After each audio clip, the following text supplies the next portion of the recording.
छोड़ो पुत्र जी केॾी देर करे यार अचो केॾी देर करे यार अचो केॾी देर करे यार अचो केॾी देर करे यार अचो नथा सार लहो मोजा पटो केॾी देर करे यार अचो केॾी देर करे यार अचो नथा सार लहो मोजा पटो केॾी देर करे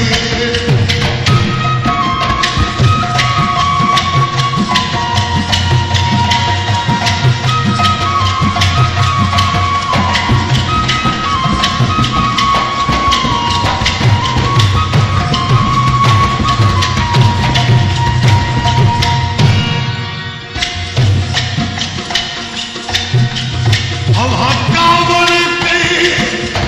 असां की न पुछो जिनी धार कयूं असां ॾाढो पुछो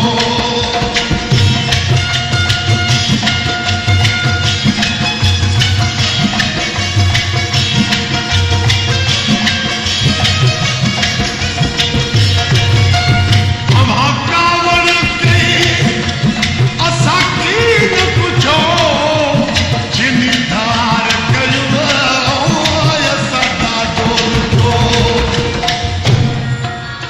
वञी कोठ सॼे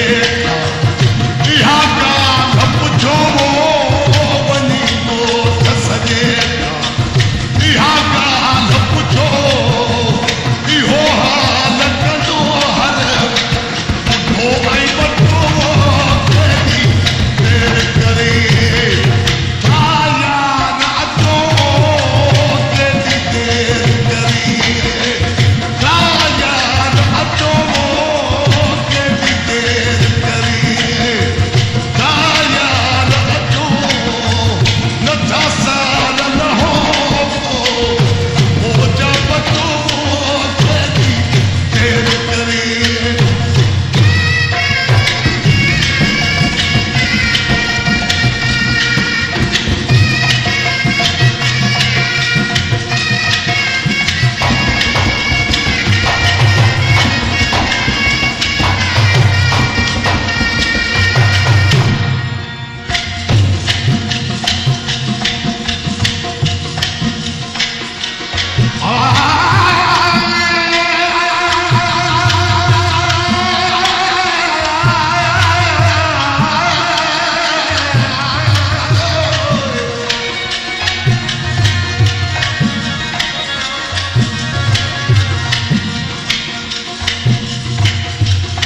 ॾींहं घणा गुज़री विया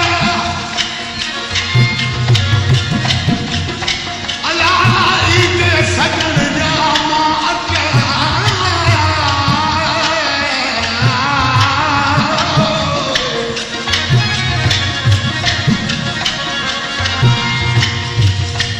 बिरह वारी बाह में पवंदे पटिया मां पचा सजण मुंहिंजी सकरात में पवंदे लुछिया मां लुछा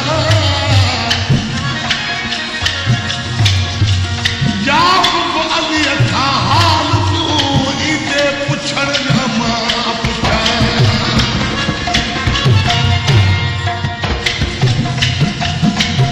ये मिसरा में दरवेश चए थो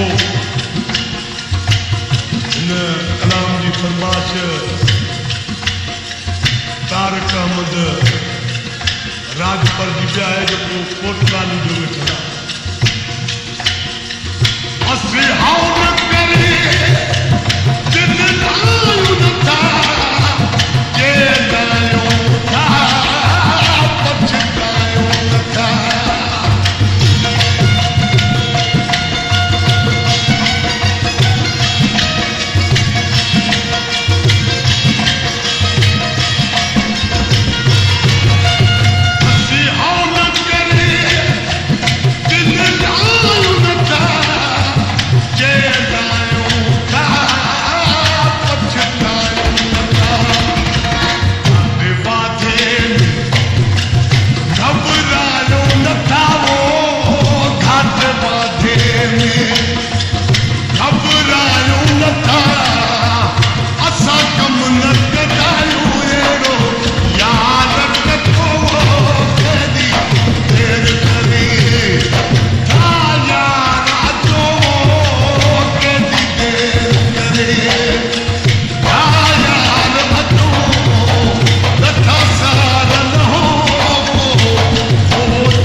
शेरा उस्ताद बुखारी